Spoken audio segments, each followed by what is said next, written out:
Let it rip. We're all human, brother. We're all human. Just took too much time.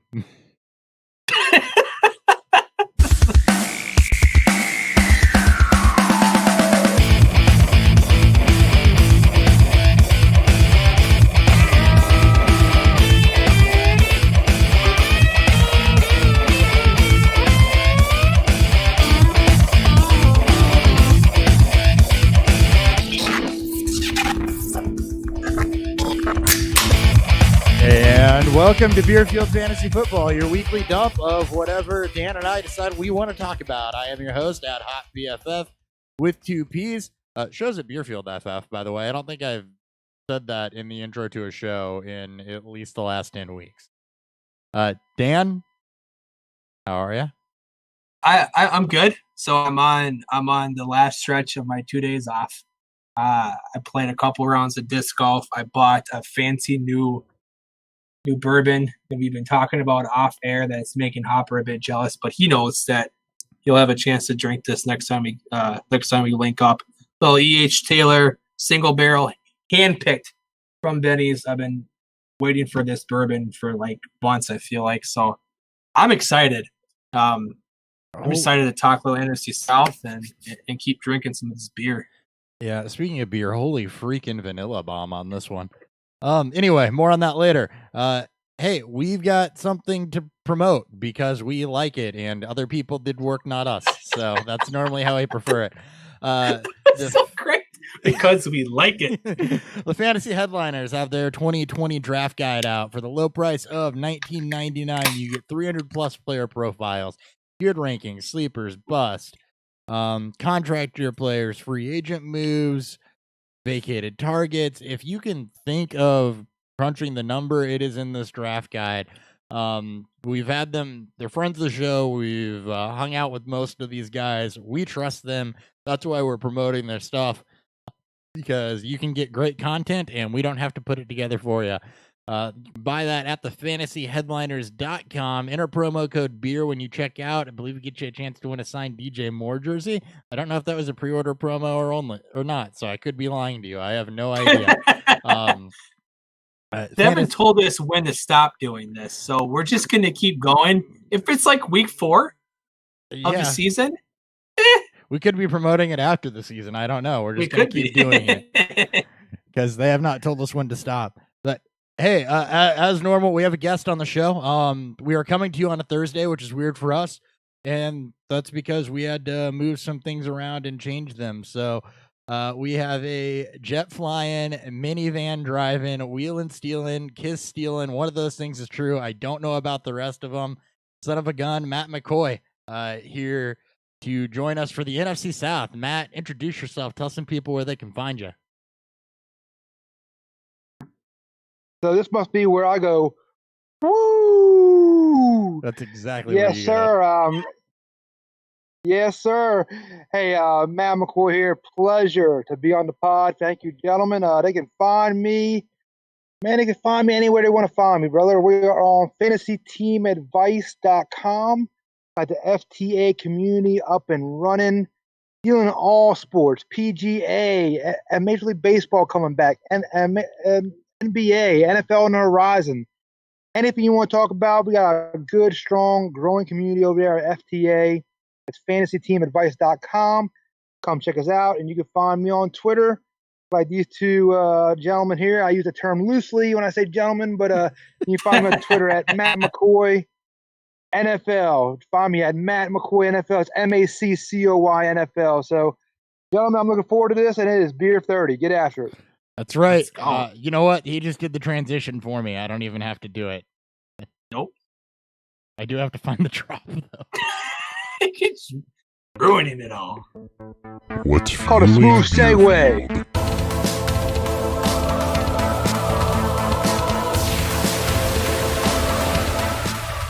It's a smooth segue until I'm involved and completely screw up sir. the perfectly set up segue. Dan, what are you drinking? I am drinking Sweetwater Trainwreck. It's a hazy double IPA. Sweetwater is out of Atlanta, Georgia. They're pretty well known for their super dank 420 themed beers. This is a part of that series. So more of my thoughts on this later. Spoiler alert, it is super danky. Oh, holy shit. I'm getting stoned just listening to it. Nice. Matt, think I saw some Leinenkugels? Yes, sir. Make fun if you will, but summer shandy is the season. So I'm going to get after it a little bit tonight here with some summer shandies. Line Google, if you want to be a sponsor, you can find me at Twitter at MacCoy NFL. I will, love this. Just throwing the plugs in there. Shameless self-promotion. We're all about that. We are all about shameless self-promotion. Yeah, Leinenkugels, by the way. We will not hate on you for drinking Leinenkugels. I mean, I'll hate on summer shandy. That's a personal preference. But I will not hate on you for drinking Leinenkugels because Leinenkugels Sunset Wheat was the first craft beer that I really got hooked on after drinking a ton of Natty Light and Bud Light. So their Snowdrift Porter is good. Leinenkugels does good stuff. Never hate on them. Just, having a lemonade spilled in my beer. Of course I say as I'm drinking a vanilla bomb. I've got crispy cakes from Maplewood. It's a pastry case ale, as they describe it. It's an ale brewed with rice and vanilla, checking in at 6.5%. First time I'd seen something different from Maplewood in a while, so knowing that I like their stuff, I decided to grab them and give it a go here. Dan, you said, have you had it or do you just sell it? Well, I just saw it at work today. We just got it in. Oh, nice. Yesterday, I think. So you'll get a review from me and then probably buy it because I can tell you right now it's going to get a good one. All right. No. Excited. Yep. But you got to wait on that, which means you got to keep listening until about halfway through the episode. Let's get into some news because there's a lot of it. News.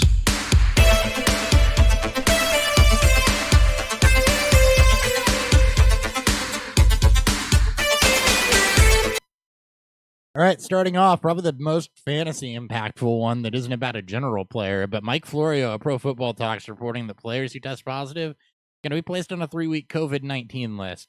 And this has already come up in one of my home leagues where there's a conversation ongoing right now about do we add more IR spots for COVID-only players? So it'll be real interesting to see if the platforms do something to adjust for this to allow that, if it's something commissioners are going to have to maintain, and if leagues decide to go that way. But take a minute and talk about some of the other implications here. It's you just like you gotta be like this shouldn't come as a surprise. I was not expecting 3 weeks. I was expecting 2. But teams they also keep guys off for longer if they just feel like it could be a risk to the rest of the team. It just becomes more and more important to hit on the handcuffs. Like we always talked about in the bench stashes, that kind of gets put by the wayside this year just because we don't know if there's going to be any true outbreaks. And like you got to be prepared for these checks. Like Sunday morning live stream is going to be really, really important. We'll hit you with all the COVID updates that you need an hour and a half before kickoff. Yeah, because it's gonna be like it just depends. And because I've had this conversation with people in my other drafts I'm doing right now, or other dynasty leagues that I'm in, it's how do we handle when someone gets placed on COVID IR for 3 weeks now, or what's going to be now 3 weeks, and there should be enough time to make adjustments. It just depends on on how many players can get it at one time. Like are we going to come into a week where half the starting roster it's got COVID? And then what? And then I'm like playing a preseason game. So it's gonna get pretty crazy out here soon. Yeah, and I think the thing that you got to tack onto this also is that when you talk about how do you build a roster in COVID era, and you talk about handcuffs and you talk about putting depth pieces out there and maybe getting away from into bench stashes, there's a lot of positional battles that are going to be happening, especially behind some of those starters and those guys that are locked in. And word on the street right now is the NFL is looking at only doing one preseason game to get that figured out, and they don't yet have a training camp report date. So how do you work through that? Go ahead, Matt. What are your thoughts? Well, I kind of dovetail on what you guys are saying there. I think, when it comes to your draft, there are different strategies. I've done strategies in the past where you do your stars and scrub strategy. that may not be the way to go this year, because if you're missing a couple of your stars, all of a sudden looking at your bench and you're looking pretty weak, it might be the year to really focus on building your depth across your team because you're going to need it. Injuries plus COVID this year.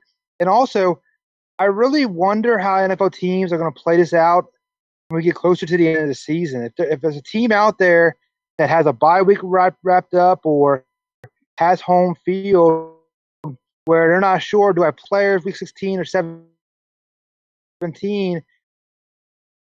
I'm willing to bet they might pull these guys off and just say, hey, maybe stick at home for a little while so you don't have a chance That's of a getting smart thing COVID to bring and up ruining too. our Is you playoff may run. see teams in the playoff hunt start, like if they have a stretch where they're playing 2 or 3 home games in a row, you may see them sit out a road game, prior to it, or potentially a game or two before the playoffs even start for the actual NFL. I think that's also a great point bringing it up. Is we could see a vastly different fantasy playoff just based on the players on your team at that point. Like it's gonna get fucking weird. I'll just say that. Right. Well, I think we've said in the past, fantasy football is an unpredictable element to it. But man, this year, more so than any year I can ever imagine, is going to be the most unpredictable year for fantasy. And really, the COVID-19 and the serious things about that aside, I think your best fantasy players are really going to rise to the occasion. They're going to be the ones that can withstand all these obstacles. Your weaker fantasy players are the ones going to be falling by the wayside. Yeah. I mean, but yeah, I mean that's basically it. Your weaker fantasy players are going to be the ones that are falling by the wayside because you've really got to have an understanding of depth and who that next man up is and really how to adjust on a week to week basis versus who's not there. So let's go out and get onto something that's not any happier, but kind of happier. I can't remember if this is the happy news or not. This is the happy news. I'm not sure yet. Good. This is the happy news. The Washington NFL franchise, because they no longer have a nickname, has announced that they're going to drop the Redskins logo and the name after 87 years. Replacement has yet to be revealed, as a lot of top options have been trademarked by some dude in Virginia. So, power play by that guy, I guess. I can't wait for this. Like, we're just going to call them Washington to be determined. That's going to be their team name for all of 2020. So I was just going to start throwing out random mascots every time we have to mention them. It's like a roulette. Just spin the wheel. Who are we this week? Like, it'll just be the closest object to me. The Washington masking tapes. the Washington paper clips. Not lying. There's masking tape right there. The Washington paper clips. The Washington paper clips. Derrick Henry signed a 4-year deal with $50 million, 25.5 guaranteed to stay with the Titans. So, he was already under the franchise tag, but long-term deal. What does that do to dynasty value? They signed Tannehill long-term too. This team, we know what their identity is. I think based on the offense, is that a fair that they ran last year? Is that a fair statement? Yeah, I mean, it may suffer a little bit with losing Jack Conklin. But this is probably still going to be a run for its offense. It also is to be noted that I think all of his guaranteed money is in the first 2 years. So a little bit of that protection on the team side where they can get all the payment done up front. And then if the team structure changes in 2021, they have an out afterwards. But this is great. This is good for his dynasty value because we're waiting to see where he's going to end up after the season because he hadn't signed a long-term contract yet. Now we have that. The NFC or the AFC South isn't the strongest division in football, so a lot of flux, going on there. We'll watch Bill O'Brien fucking push out Deshaun Watson probably after this year. So this should solidify Derrick Henry as a top 6, top 7 dynasty running back for at least the next couple of years. Matt, you have thoughts on Henry? Yeah, I mean, I think it's just more of what you already knew about Henry. I don't think there's any question marks about him. I think to your point, what if he were to leave following the season? With that team and how they would utilize him might change his course of his value. But, I don't think they really overpaid him. I think they basically They paid him what I thought was fair value for him. So I think we kind of know what Derrick Henry is.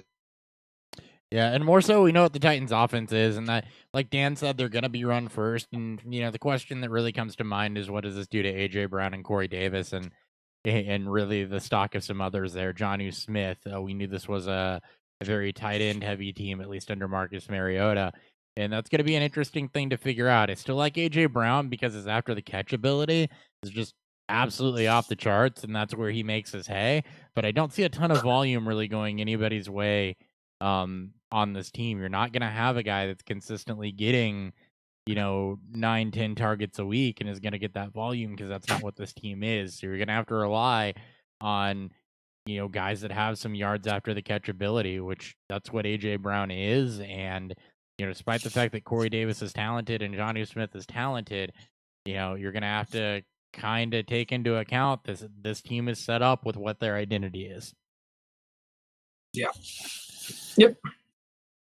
All right, some implications here. Kenny Stills was arrested during a protest outside of Kentucky AG Daniel Cameron's home while protesting the death of Breonna Taylor. Stills is facing felony charges of being an intimidating participant in the legal process, misdemeanor disorderly conduct, and criminal trespassing. I don't think the league does anything about this, regardless of how that unfolds, because of the PR nightmare that would be. I don't think anything happens to Stills. I think so they'll. I don't think the charges will stick. I think they'll this. Whatever negative comes from this will just fuel the fire more into what this whole movement is trying to accomplish. Good on Stills for going out there and doing something with this platform. We've always been preaching about that. So we're not going to get super political here. Yeah, that's not what we do, but yeah, we do. In terms of his fantasy value, he's still the number 3 option on this roster, and one of the same of Brandon Cooks and Will Fuller. He's probably the lesser of the 3. So yeah, that's. And we're all for using a platform for what you believe in here. So, props there. We come here to get away from the politicalness, not get too far into it. But Dan makes a good point there as well. Just. He's using his platform for, general good, and you really you hope that the NFL doesn't misstep with this one. Yep, you hope. Yep. Noticeable plan for. Did I just have a stroke? I think I just. I think you just had a Dan moment. I don't know what happened there. Notable franchise players not agreeing to deals. There we go. I swear to drunk I'm not God yet. AJ Green, Dak Prescott are the big 2 names that did not get deals done. So AJ Green probably gone after this year. I don't see him staying in Cincinnati through the rebuild. He'll be on that Dez Bryant trajectory where he's got the health and that mindset to keep going. I would think he would have the skill set to kind of transition into what Larry Fitz was during his twilight years with the Cardinals. It's just whether or not his injuries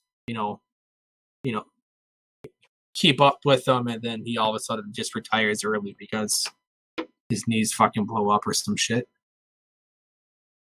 I'll tell you this, Dan. I'm a big believer in what the NFL teams do with the draft picks. And the minute they drafted T. Higgins with the first pick in round 2 of the draft, he is the eventual replacement for AJ Green. I think that told us everything we needed to know. They're not bringing him back to Cincinnati next year. I'm not buying it. Oh no, of course not. He's not going back to Cincinnati. I think that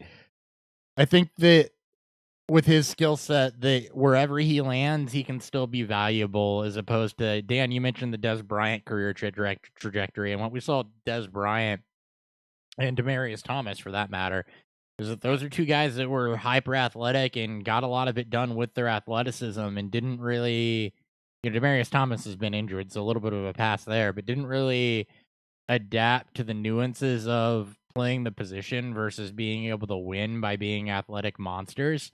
And have either fallen off the radar or haven't been able to stick from being, perennial wide receiver ones. And that's, kind of the point that AJ Green's at in his career, especially if he were to end up transitioning to a new team as those two did. Which I agree, Matt. I think he will. I don't think he's going to stay in Cincinnati. I think that they drafted his replacement, T. Higgins. I'm right on board with you there. And the team's going to try to get younger and build from the ground up. So, then it becomes, where does AJ Green land? And really, does he bounce back from the injuries well enough to where he can still rely on some of that raw athleticism?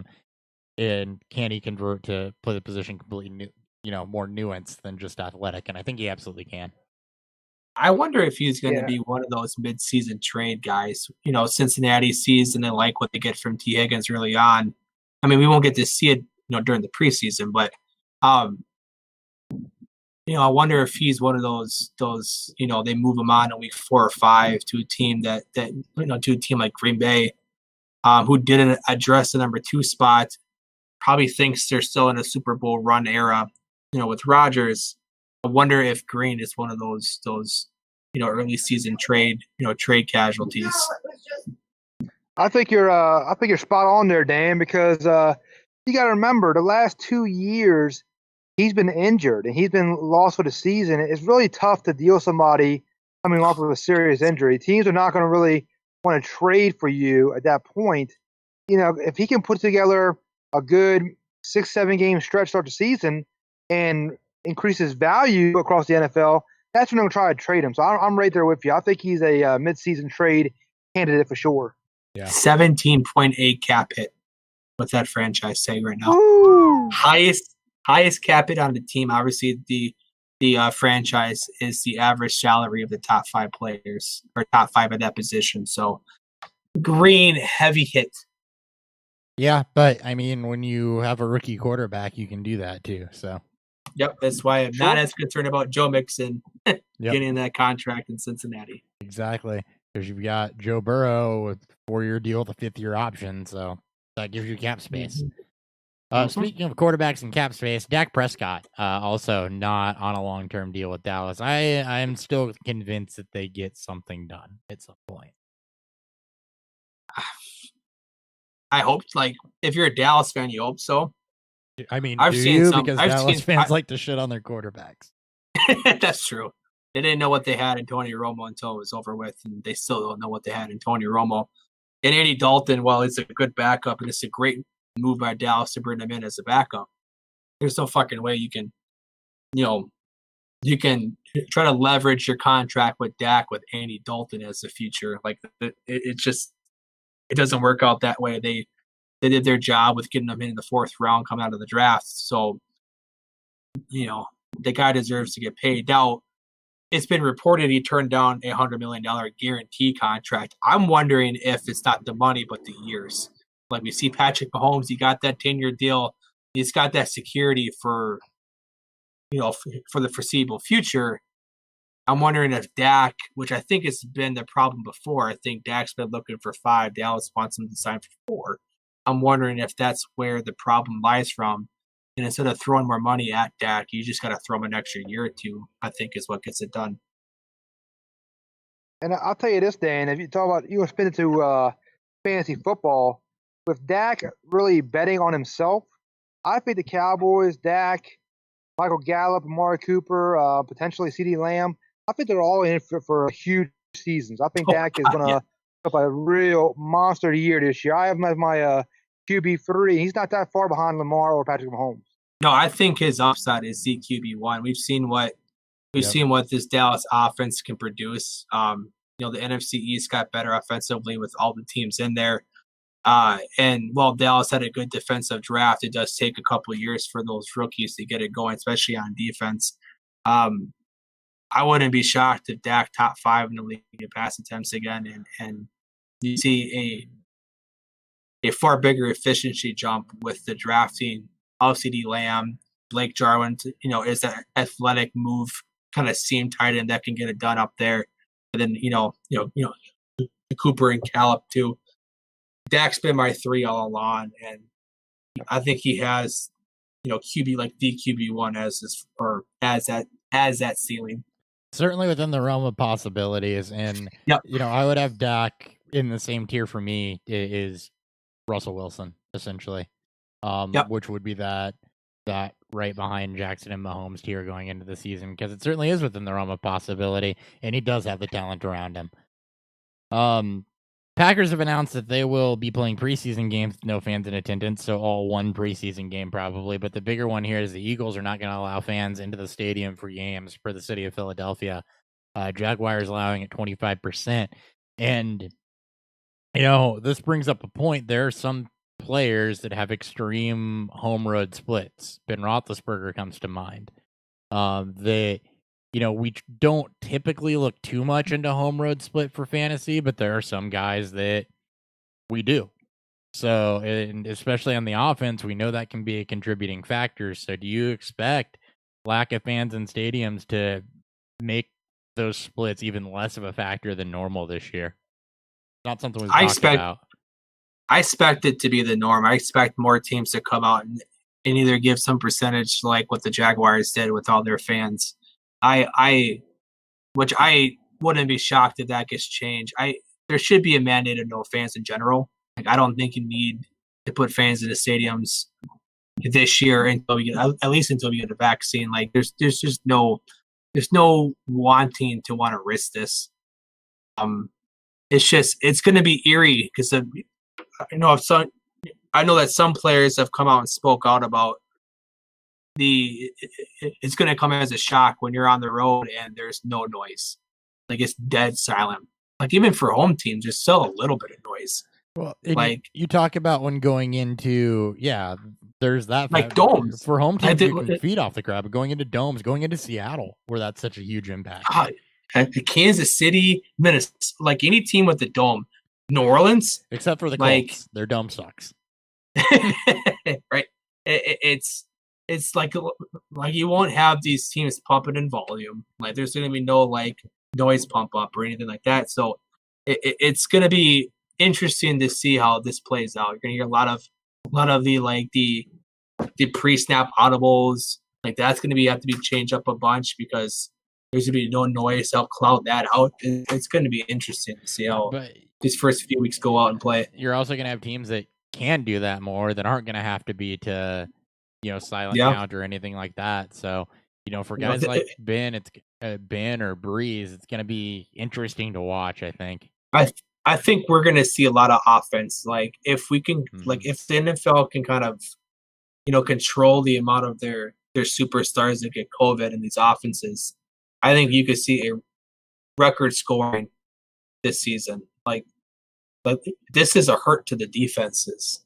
And I think you can see a lot of teams get comfortable, and you're going to see a lot more scoring if that happens. Matt, you got any thoughts on this whole thing? Man, it's one of those things where I try to wrap my head around it, and I really don't think we know. I don't think there's any way to really tell. Again, this goes back to the top of the show. Such an unpredictable season. I really don't know how it's going to affect the road and home splits, and I don't think we'll have a feel for probably 4 or 6 weeks into the season. I think it's going to play havoc on all of us in fantasy. I think it's going to play havoc on the Vegas line makers. I think it's going to be a problem, man. I think it's going to mess a whole bunch of us up. Yeah, God, you can be making. You can make money over on everything in week 1. I may go under. Like, I don't know. Man, we talked about it with Nick Faber last week, I think, was when that came up, though, and I actually I think we looked into it, and I don't remember. I think we looked into it, though, and there was more scoring in the lockout year. Yeah, I mean, that's the only thing that's the closest thing you have to compare it to.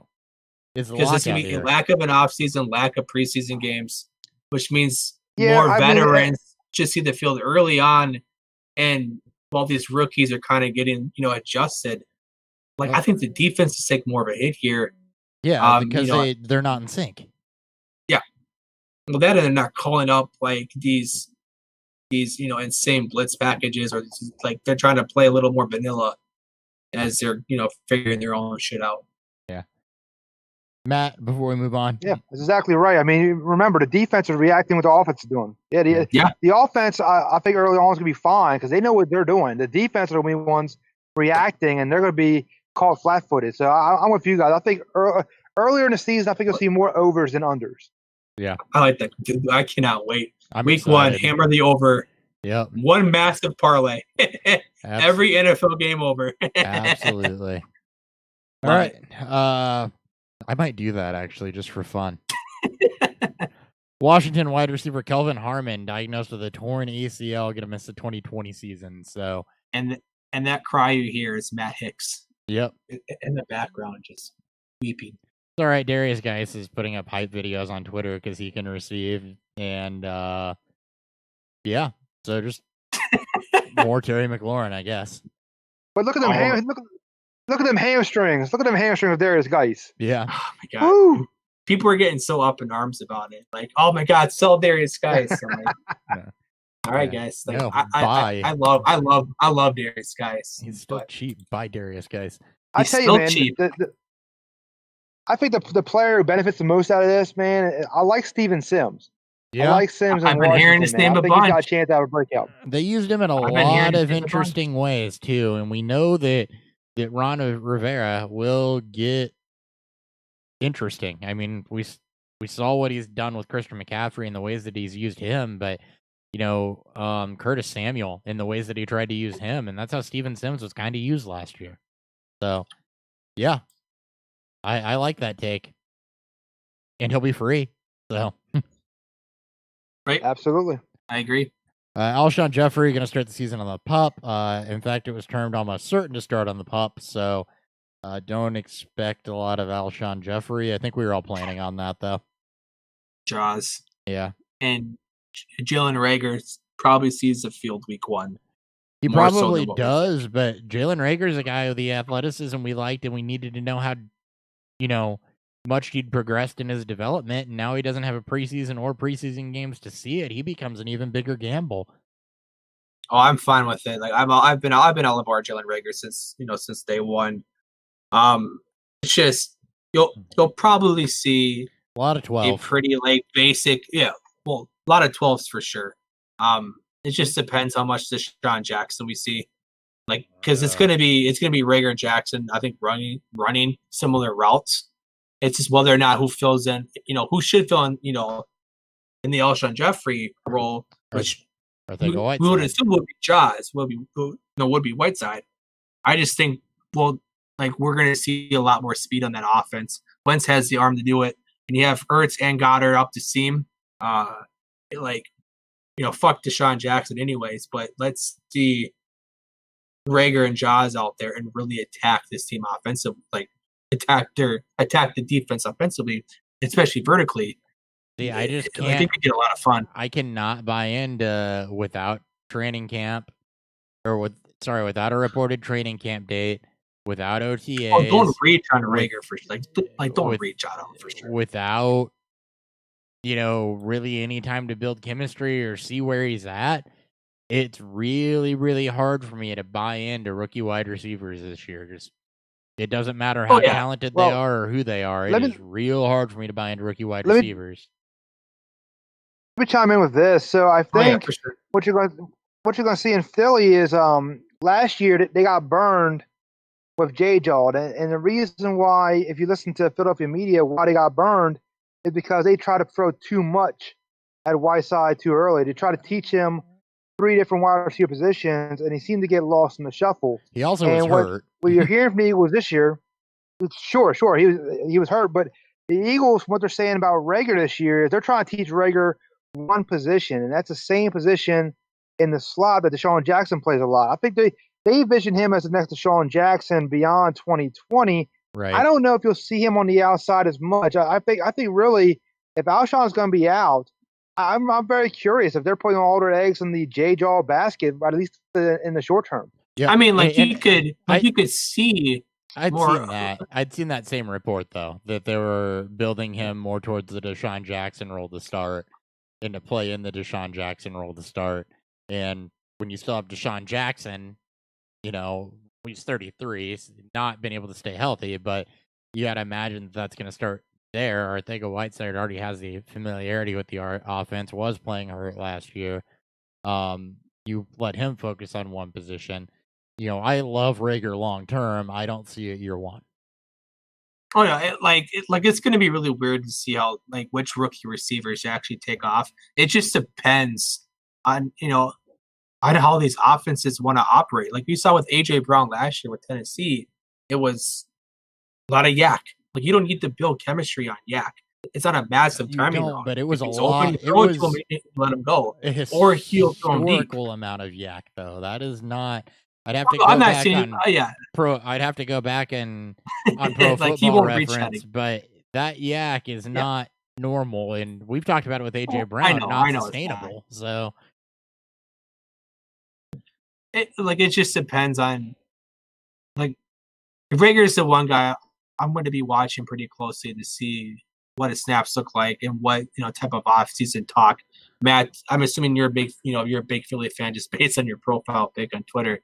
So I'll be waiting to hear you and what your guys' thoughts are. Our buddy Shane, who we'll have on next week for the NFC East episode, who's also a massive Rager fan. I'll be waiting to hear in years, from you guys about what to expect from these younger receivers, because I think we're going to see both the young receivers on the outside with a lot more of the 12 personnel with Ertz and Goddard.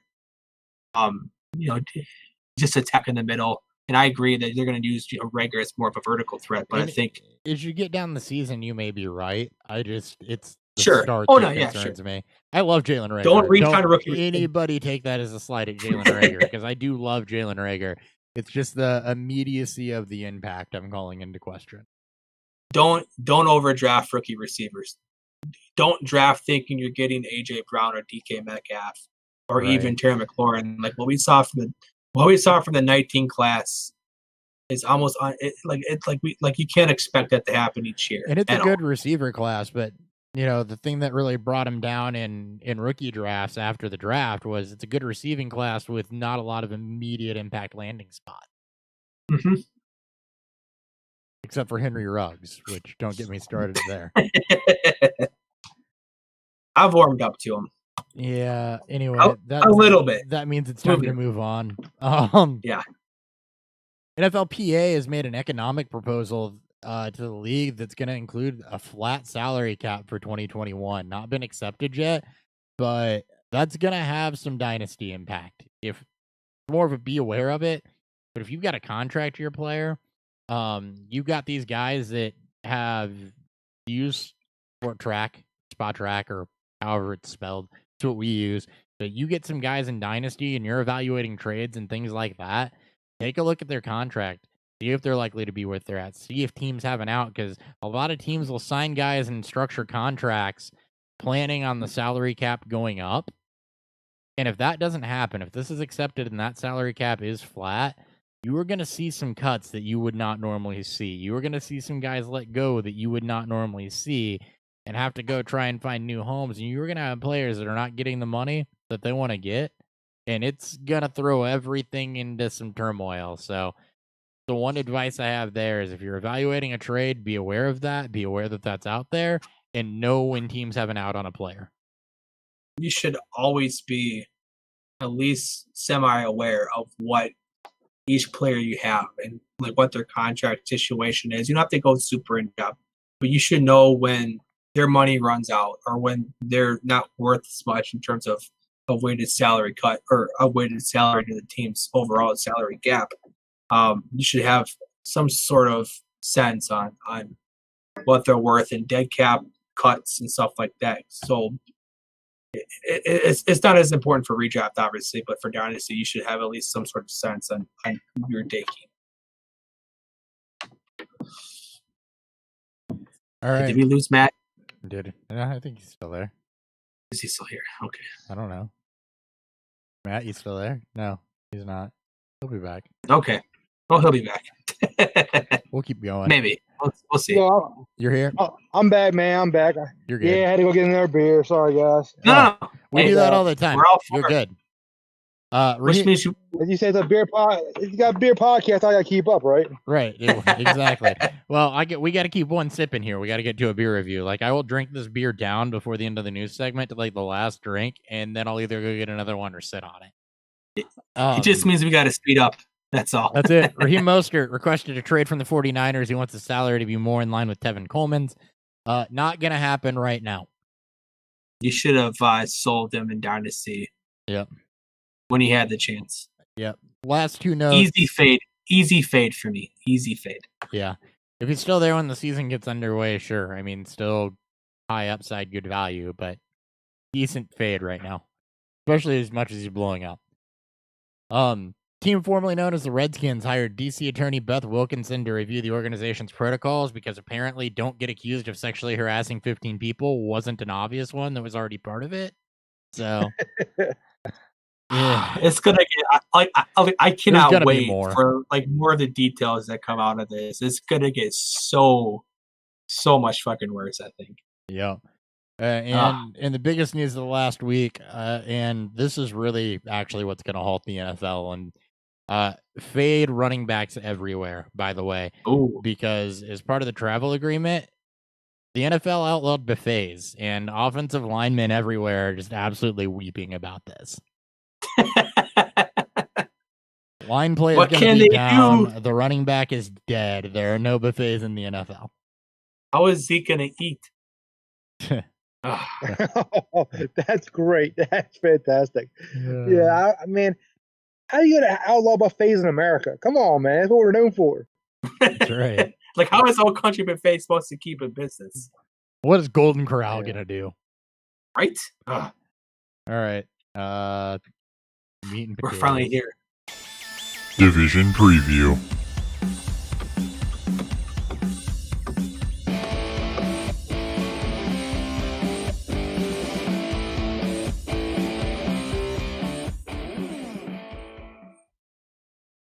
All right. NFC South this week. So we've got a couple more of these left. I have no idea how many. 2, 3, 2? 2. Sweet. 2. We got this one and then the NFC East next week. Gonna go ahead and start with the Saints. Let's go ahead with the quarterback option. Drew Brees, former elite fantasy option. Looked like he was starting to bounce back a little bit last year and got hurt, had the thumb injury. So thoughts on Drew Brees? Is he an elite fantasy option again? Is he just a very, very solid streamer at this point? What do we make of Drew Brees? Missed 5 games, still threw for 27 touchdowns, 4 picks. Yards per game was back up at 2017 levels versus being slightly down in 2018. I'm not buying him as top 5, but he was on pace. So if you take his week 1 and then the games he came back played minus week 2 when he got hurt, his on pace was 597 attempts, which would have put him, I think, at like top 5 or 6 in the league. The entire division just got better, especially offensively with Tom Brady joining Tampa Bay. And then, the Panthers getting a massive overhaul, which should be bringing in a up-tempo type of offense from college. We know that this is a good defense, and we know that when the Saints, can clamp down defensively and run the ball well more effectively, they'll lean towards that way. Brees is a perfect streamer plus. He's not someone you want to reach on. I like, to me, it's someone that you don't want to reach on, too heavily. But if you're in super flex leagues, I love him. He presents, outside of like the rushing ability, he presents one of the highest passing floors. And if this team gets behind or gets put into a shootout, there's no one better outside of Mahomes. Like Brees has elite upside. It's just whether or not he can reach that spot. So I'm not going to take him as a top 5 quarterback. I've actually grown to like him more as I look into his numbers from this past season. But right, that's what I was looking at. Touchdown rates up, highest it was since his 46 touchdown season in 2011. So, you give him an elite number 2 receiver in Emmanuel Sanders to pair up with Michael Thomas. You have Jared Cook still. You have, Trautman waiting in the wings. You get back Kamara healthy. This probably will be a top 3 to 5 scoring offense. So why not have the quarterback that leads the way there? And like his price may be a little bit too high. His ADP right now in half-point leagues, at least in single QBs, like he's going in the 8th round. Like that's a good spot. Who's around because him? the QB 11, QB 11 in the 8th round at the 801, or I'm sorry, at the 811. Wentz at the 805. Daniel Jones is at the 912. So he's part of that like. Oh yeah, I would take middle ground. Like Breeze presents like Daniel especially Jones is in the 9th round. Daniel Jones 912. Tied with Baker Mayfield. Gross. Not a Daniel Jones fan. Matt, what are your thoughts on Drew Brees this year? We'll look at your notes while you talk. Yeah, I'm right there with you guys. I mean, you talk about the pacing of where he was last year. The thumb injury clearly got in the way, but you're talking about a 4,700 plus pace and yardage, over 40 touchdowns. Now, outside of Mahomes, I'm not predicting anybody to have 40 plus touchdown passes. He was extremely efficient last year, but still, in a top-notch offense, to me, it's a very high floor and a relatively high ceiling. And some people are giving up on Drew Brees. I think this is his last year, the last hurrah for him in the Big Easy, as it were. And I find myself very comfortable after that tier of Deshaun Watson, Kyler Murray, Dak, Russell Wilson, you guys spoke of. These guys who can pass and run, I'm fine with Brees right there. You talk about a guy who's mostly known for running, like a Josh Allen. There's no way in hell I'm drafting Josh Allen over Drew Brees. There's no way. So I love it. There's a safety in Drew Brees. You know what you're getting, and for the first time in a long time, you can get him close to the double-digit round. So yeah, I'm all in on Drew Brees at that price tag. Yeah, same here. I think if you're taking him that cheap, I'm going to be all in on it as well, because if he's going in the 9th round, you look at double-digit quarterbacks, I'd take Brees over Ben, Rivers. I mean, he's an aging quarterback that's a pure passer that doesn't have the question marks surrounding him necessarily that some of the others do. Love it. All right. Rest of the offense, we know who Kamara and Michael Thomas are at this point. Michael Thomas going to be super consistent, maybe not quite explosive week to week, but the most consistent receiver that there is. Kamara, yeah, I mean, running backs are what they are, but Kamara is still going to slide in top 5 there. So behind them, though, do you look at Emmanuel Sanders, Jared Cook, Traquan Smith, Dan, Matt, are you looking at either of those, at anybody else on this team? Well, I tell you, if you let me jump in real quick, I think Dan was hitting on it. Emmanuel Sanders, I think he represents amazing value right now, and I think people don't realize 2018, he was putting up really good numbers. He was on pace for over 1,100 receiving yards. And last year, remember, he began the season in Denver. Joe Flacco was a starter at the time. Mm-hmm.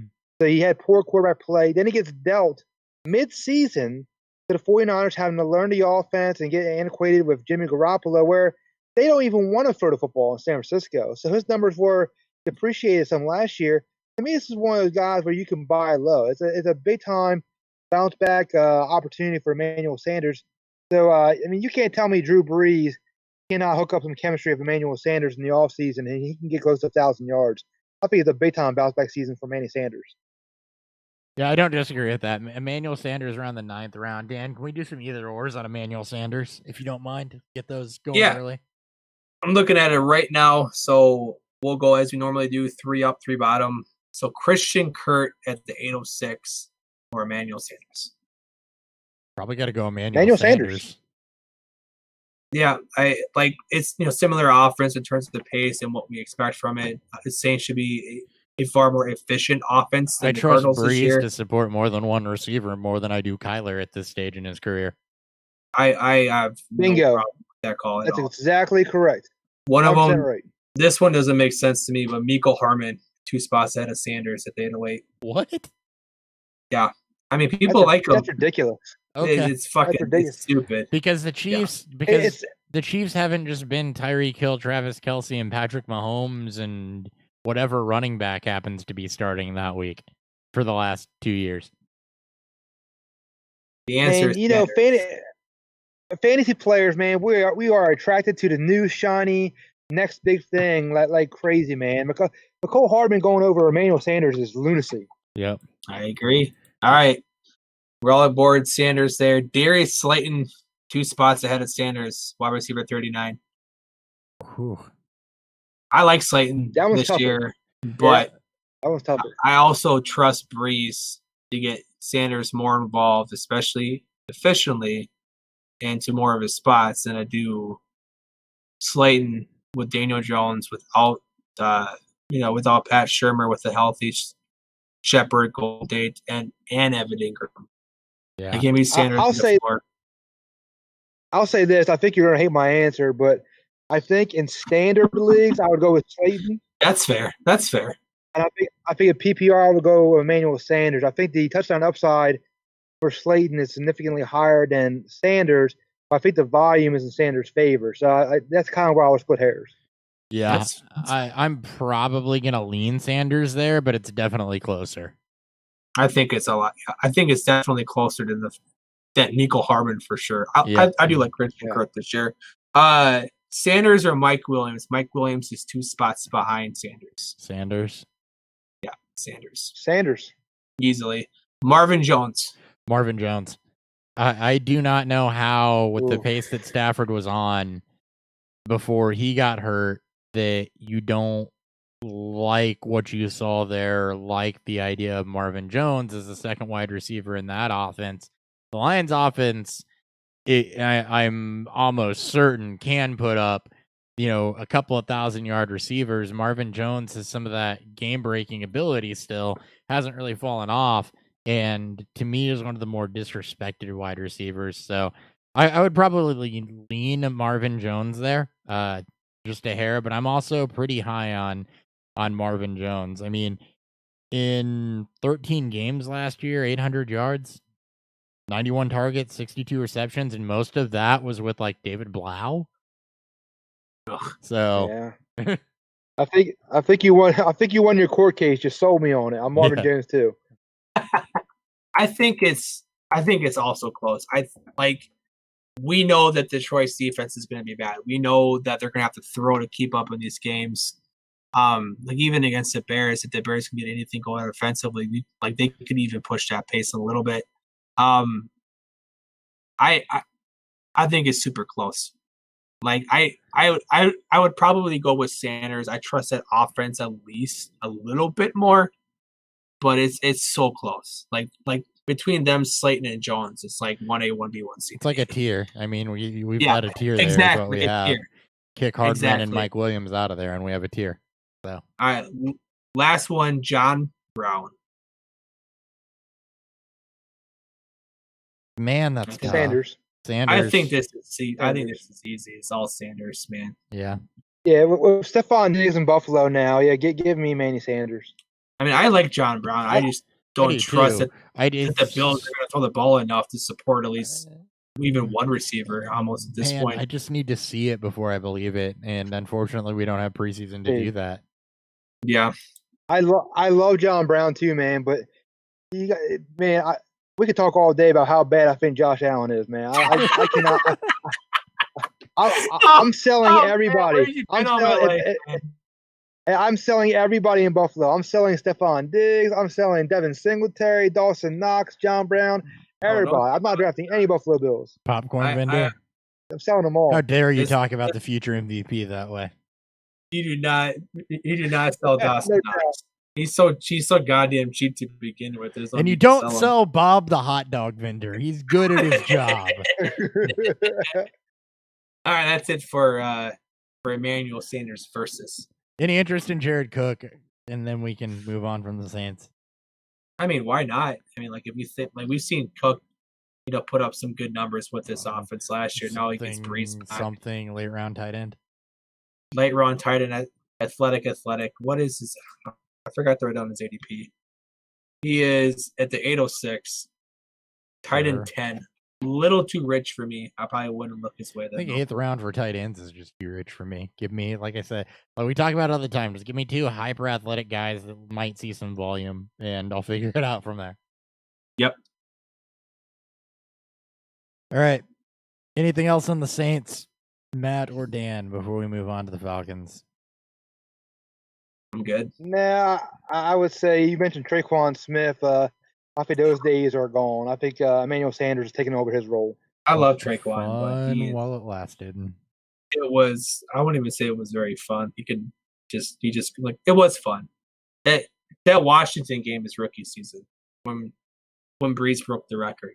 Yeah, that was about it. Yeah. All right, Falcons. Matt Ryan, a top 5 quarterback in 2020. That is too rich for me. I agree. As Matt put in his notes, he doesn't have the rushing floor that it's been a part of those top 5 QBs. Yeah, I think he'll throw the football a lot. I still love him for fantasy. I think he will too. But we talked about a couple weeks ago too how a lot of these guys, like the Matt Ryans, that would normally be like a quarterback 5 or 6, and I say normally because we're older in this now, but you've got to have some rushing floor to participate there. You tell me top 8, yeah, I believe it. He's gonna have to throw the football a ton. The defense didn't get better. He's got weapons around him. And Todd Gurley with questionable needs is his only running back option. The Falcons are gonna throw a lot, but I don't know that just throwing a lot is enough to make him top 5. Top 7, 8, yeah, I believe that.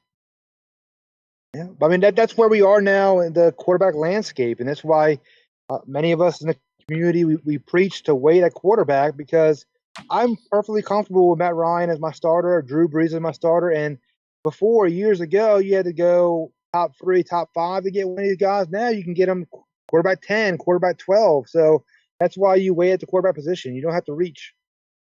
Why take Matt Ryan at the 609 when you can get Brees at the 811? Matthew Stafford at the 1003, and even a guy like Kirk Cousins, who I like this year, at the 1108. Like there's no need to reach on Matt Ryan, especially in single QB. Yeah, and not in the 6th round. Yeah, agreed. As far as the others, though, Todd Gurley, 5'12", running back 25, bounce back, and what's his ceiling?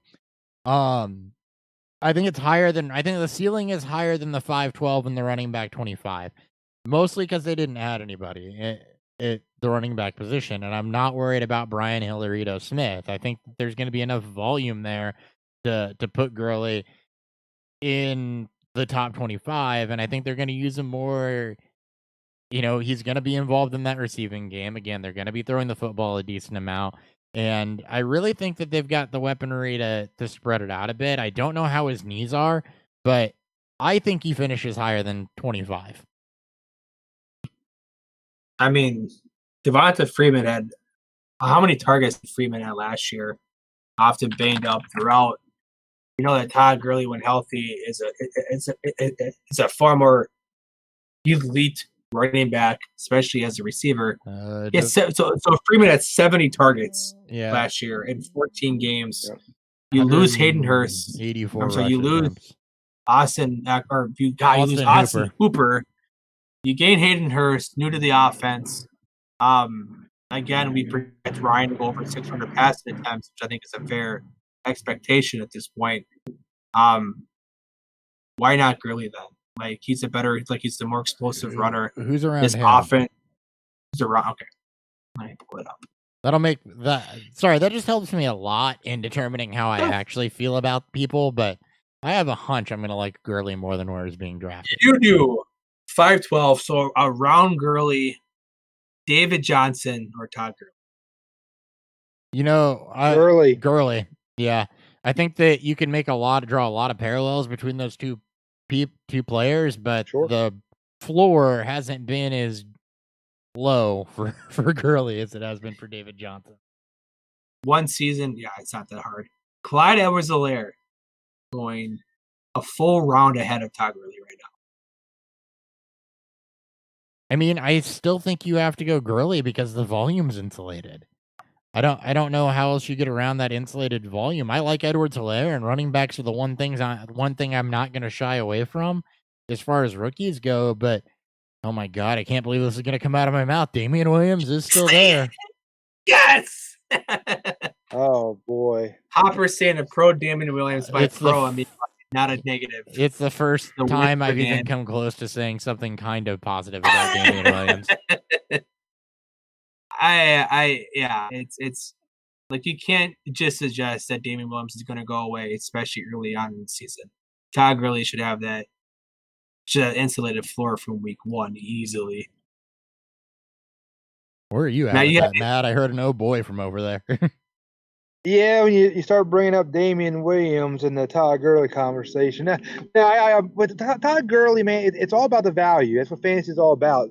And I've seen him go in the 3rd round of some drafts, and I'm not there. I'm not there in the 3rd round. But you're telling me, late round 4, 5th round, hey man, I'm in at that price. And remember, last year, for whatever reason, the Rams almost they made a point to stop throwing the ball to the running backs. It was the weirdest thing because that's what Todd Gurley is known for, is being versatile, being a pass catcher out of the backfield and a runner. And they stopped throwing the ball to him last year, and Todd Gurley was still serviceable in fantasy. So you talk about 5th round, going to Atlanta. You mentioned 70 targets for Devontae Freeman. And those aren't going to go away. Todd Gurley, if he's going to get 60 to 70 targets, that's valuable. So again, 5th round, I think you're getting a steal. His splits are insane. So his highest draft position is the 201. His lowest is the 709. Holy crap. Can you imagine Todd Gurley in the 7th round? The 7th round probably is your RB3 or 4 where that fucking bust potential is gone. Yeah. Oh, all day. People are scared to death of Todd Gurley, Le'Veon Bell, James Conner. They are scared to death of these older running backs. It's just one fucking season. Like, I get it. Maybe you don't want him as your RB1. I understand it. There's a lot of risk as your RB1. You're getting him as your RB3 in most of these drafts. Especially for me, who goes more running back heavy, like it just takes away almost all of that potential bust value because you have more of those insulated running backs as your first 2 picks. And running backs deep, you can insulate it anyway. Yeah, that's nuts to me.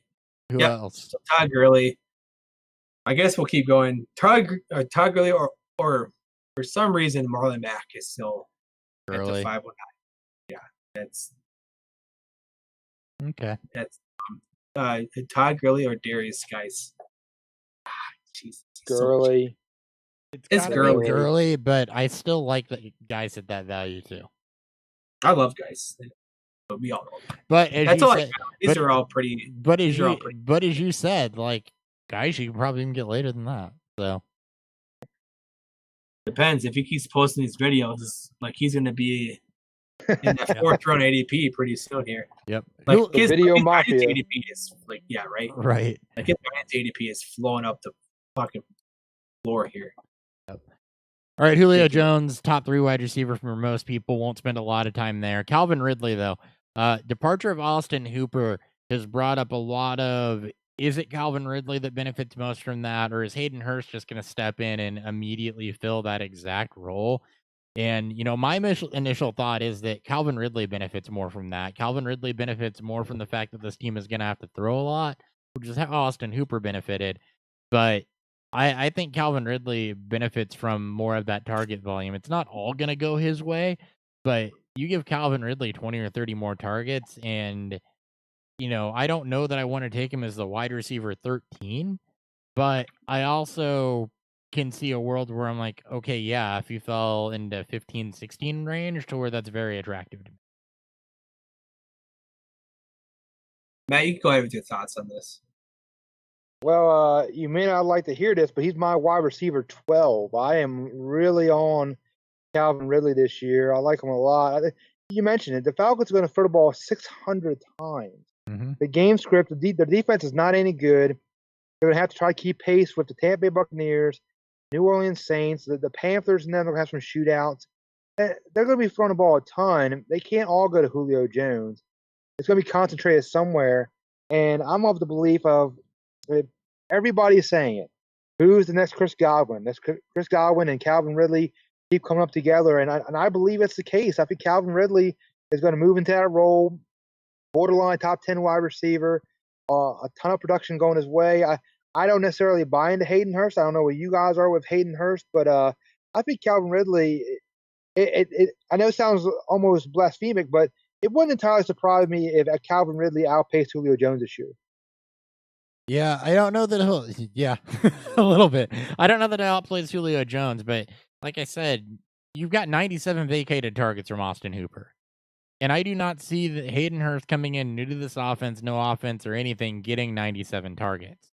You give Calvin Ridley 120 to 130 targets in this offense, picking up some of what Austin Hooper vacated, along with what I think is going to be an overall increase in passing for the Falcons. And you're immediately going to bump him up into that 1,200-yard, 10-touchdown range. So, yeah, I mean, absolutely, that can be top 12 wide receiver numbers. And I did this last year with Calvin Ridley, too, where I'm kind of like, maybe. And then the more I look at it, the more I feel good about it. So his 16-game pace, because he played 13 games last year, it was 114 targets, 78 receptions, just shy of 1,100 yards and 9 touchdowns. With Austin Hooper gone, you bring in Hayden Hurst. They traded the second-round pick for him, so he's going to be part of this offense. Matt ran the ball 618 times last year. Sure.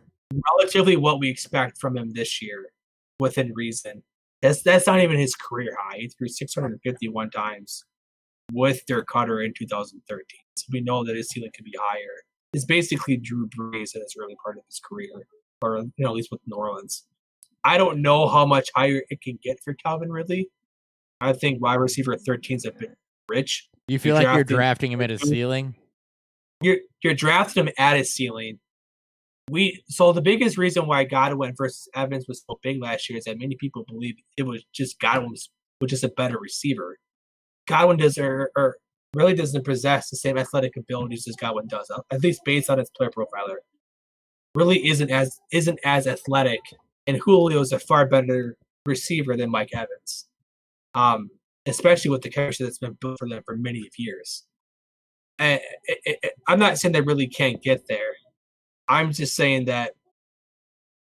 Yeah. It's 12 and 13 is in the realm of possibilities. It absolutely is. I think he can hit wide receiver one range. I don't think he could hit, because Godwin was the wide receiver 3 last year. Yeah. Like he finished top 3 receiver who could have been higher had he That's not. what I'm about to get at. But yeah, you're asking about a comparison of this year.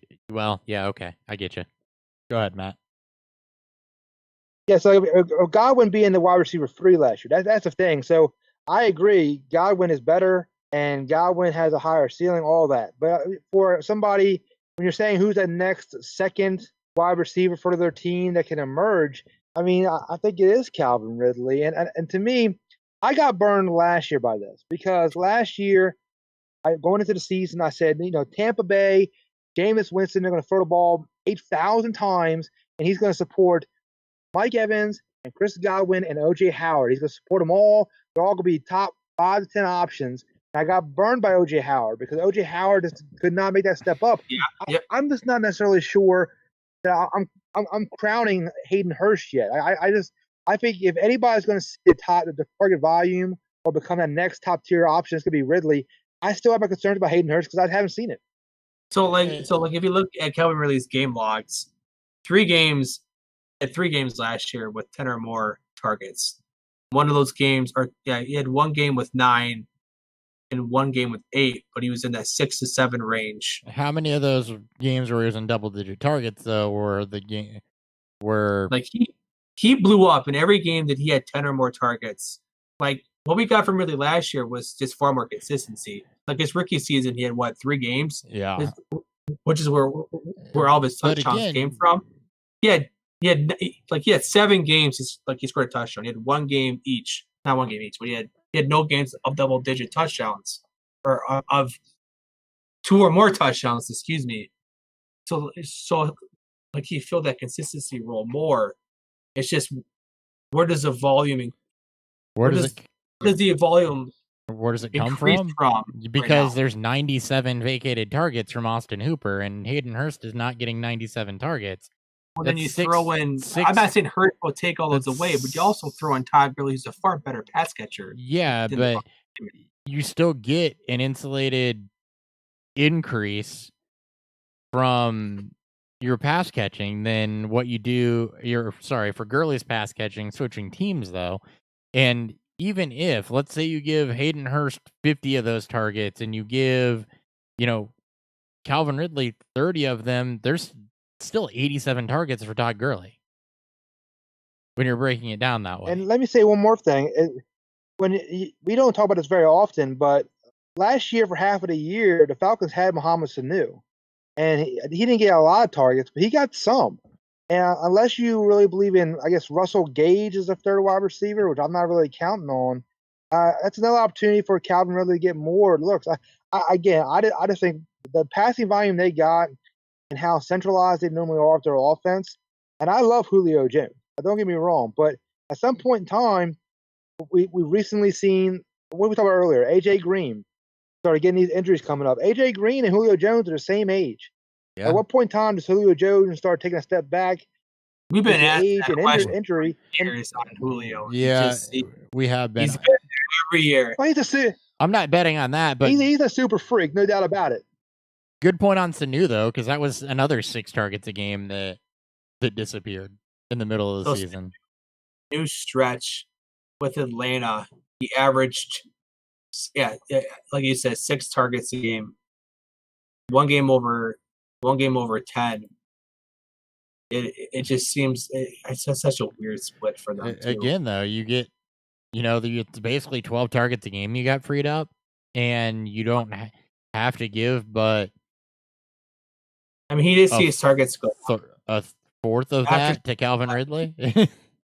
So after Sanu left in week 7, so from weeks 8 to 13, when Ridley was healthy, his average was 131 targets. Like, massive increase, but it's just a 6. Well, that's where I put him though. Is if you put him at 130 targets, you're at 12,000 yards. Good Lord, 1,200 plus yards and 10 touchdowns, and that's wide receiver 1. So I think you are drafting him at a ceiling. Curious, but can I make a request of you guys? Yeah. You guys, you were doing the top 3, bottom 3 earlier. Could you do it with Calvin Ridley and see what you guys stand on? Yeah. We always love comparing like where guys are at. So right now, I think that'd be interesting. Yeah. We have Adam. Like I'll start with Amari Cooper, who's 4 spots ahead. I'd probably go Cooper. Man, I'm off on Cooper, man. I think there's too many mouths in Dallas. I give me Ridley. I think he's the mouth in Dallas, though. So I'm Cooper there for now. Okay. I think Cooper's too high to begin with, but like I'm not sure if I take him. Well, you weren't asking me if I agreed with his draft position. Well, I know. I still take Cooper over him, but I think he's too high. But anyways, Adam Thielen, Calvin Ridley. Probably Ridley. I got Ridley, but it's really close. I'm taking Thielen, but I also think there's going to be increased passing volume in that offense. Cooper Kupp or Calvin Ridley. Come on, Ridley. I am not on Cooper Kupp. I'm not on Cooper Kupp, man. Who invited this guy? He's insulted Josh Allen and Cooper Kupp in. No, I'm. Is Cooper Kupp ahead or behind Ridley? He is 7. He is 7 spots ahead. Okay, that is too much. I'll say that right there. I love Cooper Kupp. The reason I love Cooper Kupp is because I think he's a solid floor player, and that's the type of player I love. So he's at the 305. Ridley's at the 312. Yeah, I've always thought. Do you like Kupp?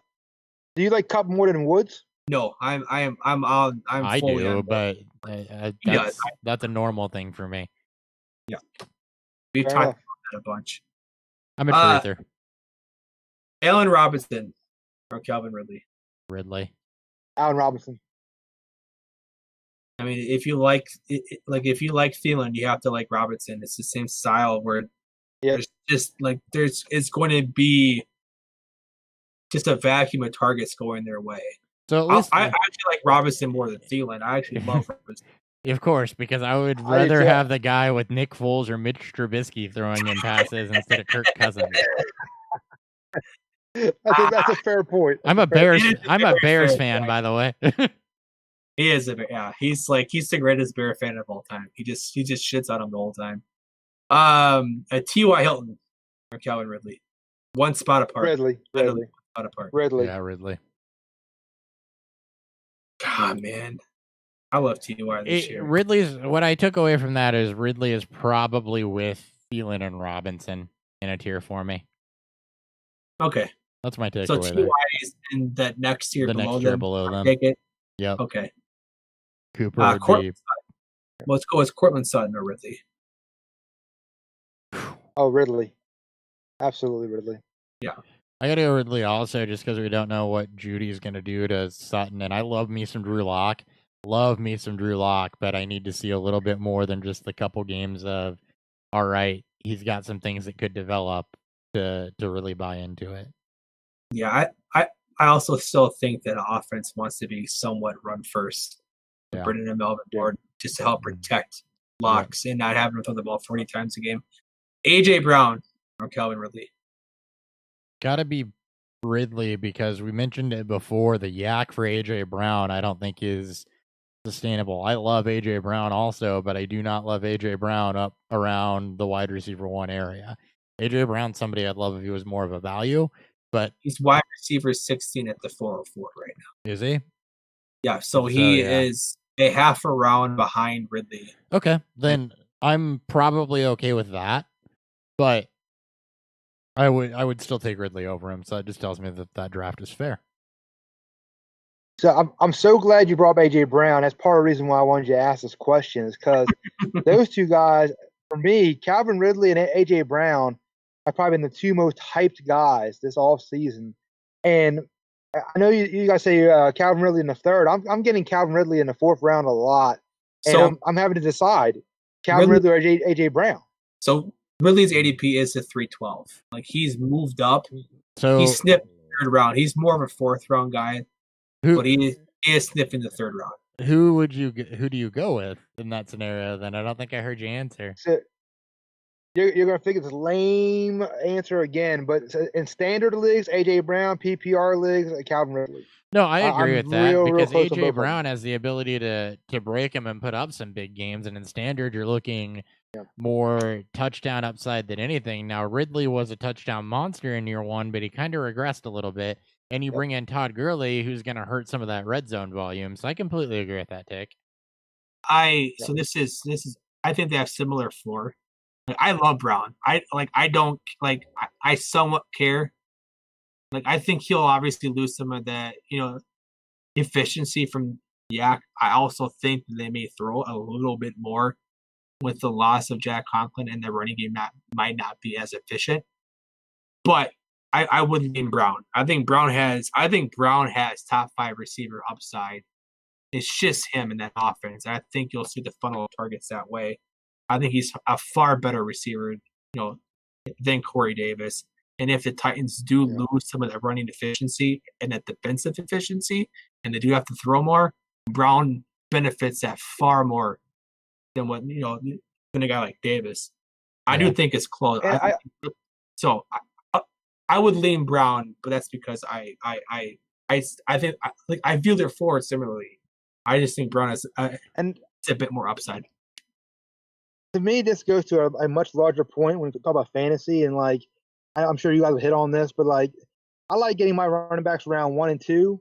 Give me 2 backs if I can get them, and then listen to the guys we talked about: Allen Robinson, Adam Thielen, Robert Woods, Cooper Kupp, A.J. Brown, Calvin Ridley.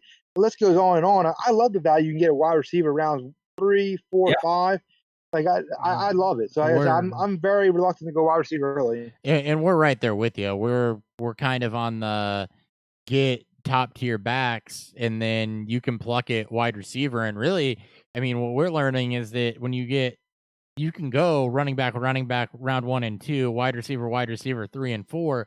You get down into rounds 5 and 6, and there's still plenty of pickings of an upside running back there. So, I mean, There's depth to be had this year if you know where you're looking. Then I last agree. one I agree. we'll do with a guy who also gets a lot of hype, and that's DJ Moore or Calvin Ridley. Yeah, I gotta go probably Ridley on that one too, just because the Panthers are in such a state of transition, and you know that Christian McCaffrey is going to be your A1 there. You bring in Teddy Bridgewater, which, are they going to game manage him? Are they going to unleash him a little bit more? You don't know. How is Matt Rule's offense going to take without OTAs, without training camp or anything like that? I love DJ Moore, but, there's a lot more question marks around him for me than there is Calvin Ridley. I will tell you all this, and I'm gonna singe your eyebrows. I got DJ Moore as a top 5 wide receiver. I love DJ Moore. I mean, I'm going more of a Ridley, but I think this offense, I like how bad this defense is for Carolina. There's like the fact that they were number 1 in pace of play last year. There's so much upside, and I think they'll try to utilize the yak ability of Samuel, and even Robbie Anderson even. Yeah, I love DJ Moore also. I love the volume he saw and everything. It's just so much of what are you going to get out of Carolina? Like I get the argument. Maybe I'm just a little this tier is so much bigger. Did you know his first name was Denniston? That's what D stands for. It's what? Denniston. Denniston? Denniston. Yeah. It's a mouthful. Okay. Around my neck of the woods, when you say what does D stand for, it's D's nuts. And cue Dr. Dre. So, yeah. But yeah, hey man, my feeling on DJ Moore, dude. He almost had 1,200 yards receiving Kyle. That's true, and he did it with Kyle freaking or Allen. really 14 games with Kyle Allen. That's also true. That's what I think DJ Moore is a stud. I think he's an absolute stud, and he talk about game script, man. Carolina's gonna be chasing every from the coin flip on, man. I love DJ Moore. Love him. Yeah, that's a good call. All right, it is. That's it. All right, been on this one for a while. Beer review, because we already talked about Hayden Hurst, and I think we know where he's at. So let's hit a beer review, because quite honestly, I'm on the last drink of this beer, and I'd like another one. Beer review.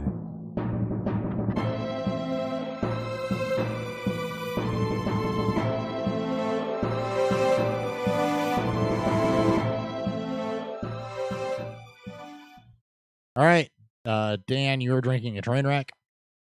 I'm drinking Sweetwater Strain Wreck. It's a double IPA. It's at 8%. So this one's a bit of a heavy hitter for the IPA series. I said in the spoiler at the beginning of the show that it is very much a dank forward, very heavy on that just kind of weed skunk that you would expect from beers like this. And it's not really up my alley. But I definitely wanted to at least try it, bring it on the show, and see what I thought of it. Like, if you like super dank, super real skunk-y style IPAs, this would be up your alley. The juice forwardness that I would get from a hazy double is definitely not there. At least not for me. I would pass again on this beer, but I do appreciate what the style is trying to do. All right, I'm kind of the other way. I wish I'd bought a 4-pack of this. So I had Pastry Case Ale from Maplewood, which, I mean, they were going for a Rice Krispie treat here with rice and vanilla in this thing. And they kind of nailed it for the most part. It's a vanilla bomb when it's cold. As it starts to heat up, though, more of the rice starts to show up, basically. And rice and beer really just shows up is clean with maybe kind of just a little bit of a roasty note to it, just a tad. Well, almost like you ate a Rice Krispie, basically. And yeah, I mean, the aftertaste of it is Rice Krispie. It's like I just swallowed a Rice Krispie treat. It's freaking good for what they're going for, which is a dessert beer. Again, it's sugary. It's super sweet. It's almost, like I said, vanilla bomb. So probably not the best thing when it's like 90 bajillion degrees out. but man, is it pleasant and delicious. And I wish I'd gotten a 4-pack of it.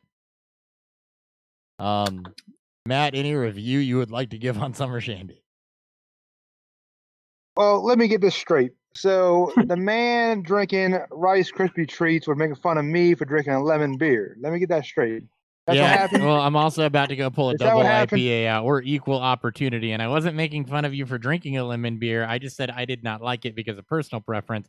Yeah, I'll tell you, anything that involves lemon and lime, I'm pretty out on because I don't generally like lemon and lime. Was not making fun of you Fair for enough, drinking fair it. I enough. respect it. It's I a mean, personal taste I don't mind thing making for me. fun of you for it. I also I'm don't. kidding. Yeah, personal taste thing for me. Understood. No, man. My review is basically anything with alcohol, we're good to go, baby. That's right. Fair. Dan, kick us off with the Bucks because speaking of alcohol, I got a heavier if I need to go grab. All right, let's talk about Tom Brady. What are the, let's say, reasonable expectations for Tom Brady in 2020? Matt, why don't you kick us off? Well, I'm not going to get carried away. I think, remember, Tom Brady's been in New England for 15 years. You get accustomed to certain offenses, and I know they're going to marry some of the things that Brady does well with the Bruce Arians style offense. And he's got all the weapons you could possibly ask for. But again, this goes back to the larger point where these guys, the Drew Brees, Matt Ryans, Tom Brady's, they just don't run. You're not getting any rushing yardage from them. So at the end of the day, their ceiling is capped at the bottom line. So even in a fantastic season for Tom Brady, your ceiling, you're probably looking at QB 6, 7, 8 range. But more likely, you'll probably get a back end QB1. You'll probably get a QB11, QB12 performance, and that's okay with me. Again, I'm a wait at the quarterback position guy, and for the first time in a long time, I can get a guy like Drew Brees or Tom Brady as a QB11 or 12 off the board, depending on the draft I'm in. But he's got plenty of weapons around him, a very safe floor. I think the Buccaneers are going to try to run the football more than people expect. I think they went out and drafted Keyshawn Vaughn for a reason. We're going to talk about him in a few minutes, but I think it'll be more balanced. I don't think they want Tom Brady to throw the ball 600 plus times like Jameis Winston did. I think they want to take the load off of him. They got a better defense. People think they do. So again, I think he's more of a solid floor play than a ceiling guy. So right now he's QB 15 in the double at the 1005 in single QB leagues. So right in that area where you'll start. He's nestled in between Matthew Stafford and Kirk Cousins, which I think is a great spot for him. I think if you're trying to draft him higher, I agree that you're drafting him at his ceiling at that point. He doesn't provide you the rushing upside. Tampa Bay's offensive line, while has improved, they've tried to improve it through the draft. It's probably still not quite there. A very good run defense that they had last year. We'll see if their pass defense can keep up. This is still the NFC South. This is still a very high-scoring division. 6 games with either pushing the pace or pushing the scoring that they'll be faced against. This might be Tom Brady's best offensive weapons that he's had in his career. Yes, and this is with Moss and Eckler, with Moss and Welker, and even Gronk with things alike. He gets Gronk back, super athletic tight end and OJ Howard. He gets Evans and Godwin. I love Tyler Johnson, but that's because I'm a Gophers fan. Also, Justin Watson's there. There's a lot of options. Brady may not have to worry about getting the ball out so quickly if the offensive line improves. I agree that they'll probably run a little bit more than what people expect or see from them. I don't know where to put his passing attempts in terms of what we should expect from him this season, but I think Brady will be probably what Brady's always been throughout his career, and that's a bottom QB1 with mid QB1 upside because of the lack of rushing. Yeah, lack of rushing floor really does hurt Tom Brady. Because he doesn't run the football, but do you expect 650 pass attempts out of the Bucs offense? With Tom Brady, no, I don't really. So he's got to sit kind of below where I'd have, Matt Ryan or Drew Brees. But I think that back end QB1 with the weapons that are around him And there's upside. We've talked about Tom Brady a lot on this show. There is upside in that offense. We're going to find out under Bruce Arians if Tom Brady still has the arm to do Tom Brady things, and I think he does. But, we saw in New England, they went more towards run, play defense, a little bit more game manager Brady, and then when you need to win the game, he wins the game for you. But you're not putting the offense on his back, and, more so than has been in New England in the last few years, there's going to be some offense that's put on his back. So I think that builds in some upside. But, without the rushing floor, I don't know if they can go much higher than a quarterback 8 or so. Yeah. Let's go to Rojo versus Keyshawn Vaughn. So Rojo is going 2 rounds ahead of Keyshawn Vaughn. It's the RB33. Vaughn is RB43. We are a pro Vaughn, not really care about Rojo podcast. Matt, where do you land on the Ronald Jones versus Keyshawn Vaughn battle for Tampa Bay? Well, I got to be honest with you. I did not know their ADPs until you showed them to me. And it was startling because I think I'm with you guys. I'm pro Vaughn. Vaughn's better in every way over Ronald Jones. He's a better runner in between the tackles. He's a much better receiver. He's a superior blocker. And again, I'm a draft equity guy. When the Buccaneers go out and draft Keyshawn Vaughn in the 3rd round, where they have somebody who needs to fill, they're looking for somebody to come in and make an impact. And I heard somebody make this comment. I can't remember who it was, but it caught me. The first time Tom Brady drops back the pass and Ronald Jones misses a block, he's going to look over to the sideline and say, "Get Vaughn in here. Get him out Get of him there. in this game." And I mean, again, a larger point on the issue, when you have backfields like this that are split, whether it be like a 50-50, 60-40 split, I'm almost always going to take the guy who was drafted 2-3 rounds later. Give me the later value guy, and let it play out. But in this case, man, I would almost think their ADPs would be reversed. I am much more in favor of Vaughn than I am Ronald Jones. Jones has gotten a lot of praise as Vaughn reached, I think, peak ADP. And people came off of Vaughn, and then you started hearing pro Rojo stuff. I think Rojo starts. I think most veterans will start over rookies on any given team with any given position, just with the lack of offseason and preseason games to fine-tune your shit. But I agree. I think if Jones misses a block, we've seen him bench multiple times for Peyton Barber for missing a block, and Peyton Barber is fucking terrible. At least Keyshawn Vaughn could offer you some sort of upside. We don't know who Keyshawn Vaughn is, in the NFL. Well, we kind of already know who Rojo is. Well, Rojo was effective last year. He still isn't quite there. He still hasn't, developed that week in, week out trust with Bruce Arians. Bruce Arians goes out and drafts his first running back with the Bucs. He didn't draft Rojo. He was not a part of the team when that happened. So I think there's a shorter lease for Rojo, and if Rojo fucks up, either with a pass attempt miss or a pass block attempt miss or a drop pass, Vaughn could start to see his snaps increase week over week. I'll say this before you move on, is that if Ronald Jones was any good, they never would have drafted Keyshawn Vaughn. Let's put it that way. It's like Cam Akers and Darrell Henderson all over again. If he was any good, they wouldn't have drafted him. I'm good with that. The Hopper Leaf. No, I'm still here. I was just waiting for an opening. Ronald Jones added 8 pounds. So, I mean, he's 225. Look, when and Ronald it said Jones his hands got better. Bulks up to 225, and he says his hands got better. I've got to go with Keyshawn Vaughn still. I mean, Ronald Jones does not need to be playing at 225, first and foremost. Ronald Jones was barely 200 when he got drafted, if I remember correctly. And we wanted to see him get up to 215. 225, I think, is too heavy of a playing weight for Ronald Jones, first and foremost. But Keyshawn Vaughn is just, like everybody said, he's better in every way. You draft him in the 9th round. I don't need him in the 9th round to come out and be the guy week 1, 2, 3, 4, 5, whatever.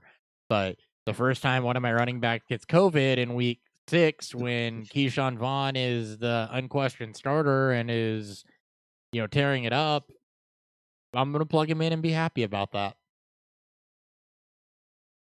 Yeah. Moving on. To this receiving core, which we've beaten to death for the last 3 months. Mike Evans versus Chris Godwin. They're 4 spots out of ADP. They're 1 spot ahead in wide receiver draft rankings. Matt, what are your thoughts? Both Chris and I have talked about this to nauseating extremes. Well, I won't bore your audience with me piling on, but these guys relatively equally. And again, I'll probably go with the guy who goes a little later. And I've done a few drafts here in the offseason. I've gotten a lot of Mike Evans at the top of the 3rd round when it comes around. And I mean, if you get a Christian McCaffrey and then say, I don't know, like an Aaron Jones type or a Mike Evans, man, that's a strong start to your draft. I love getting Mike Evans at that point.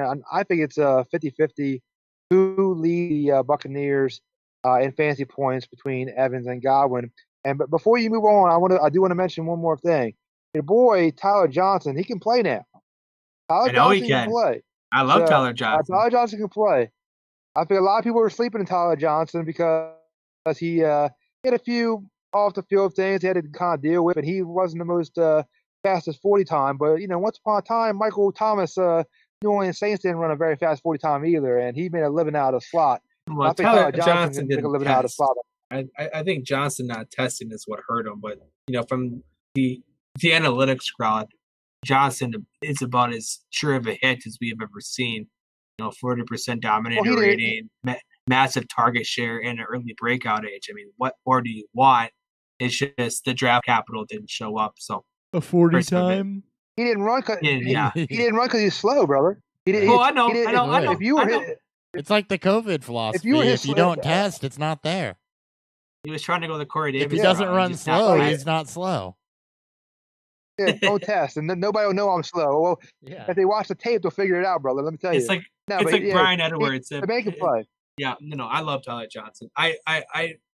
We'll just quickly hit on this. I've always been pro Chris Godwin over Mike Evans. So, like they're one receiver apart. So draft capital to me just doesn't really matter at this point. I would just go for the better receiver. Yeah, and that's a show take. We're Godwin over Evans based on being the better, not just the better receiver, but the better fit for Tom Brady. Honestly. Go ahead, Matt. No, man. I was just getting your boy Dan hyped up about the Gophers there, man, because you got another one coming, Rashad Bateman coming next year. You can talk about him all next year. I could talk Rashad Bateman all day. Show for that, but I was going to bring it up because I like him an awful lot too. But yeah, man, I like Godwin. Godwin's the beast, man. I mean, you guys talk about him moving to the outside more because of the 2 tight end set, like how that's going to affect him. I don't think it'll affect him. I don't think it'll affect him much. Yeah, like it'll be like AJ Brown coming into Tennessee, where people expected him to struggle playing on the outside, and we saw what happened. Like Brady will. Okay. Yeah, Godwin didn't play, and Godwin didn't play. I don't believe strictly slot in college either. He played outside, kind of like AJ Brown, who played outside, then moved inside to facilitate Lodge and Metcalf. So Godwin's capable of playing either. I think he's athletic enough. Yeah. All right. I guess final one for the Bucks: Gronk versus OJ Howard. Gronk going 10-03, 10-14. OJ Howard going 13th round, 19. Basically almost for free. Who do you guys prefer? I prefer Gronk, but late round tight ends, right? Yep. Do you have any concern about Gronk with his play weight? Hasn't played in a year. This is a different system that at the tight end 14, no, because it's a former guy that came in and put up wide receiver 1 numbers. If I'm drafting at the tight end 14 and he finishes as a tight end 8, I win. So, no, not at all. Not at that ADP. Yeah. Yeah. All right. Covered it, I think. Yeah. All right. We'll move on to the Panthers. We've we actually talked a lot about them earlier on in the show, but expectations for Teddy Bridgewater in 2020. Any, I guess, quick thoughts on Teddy B from the season?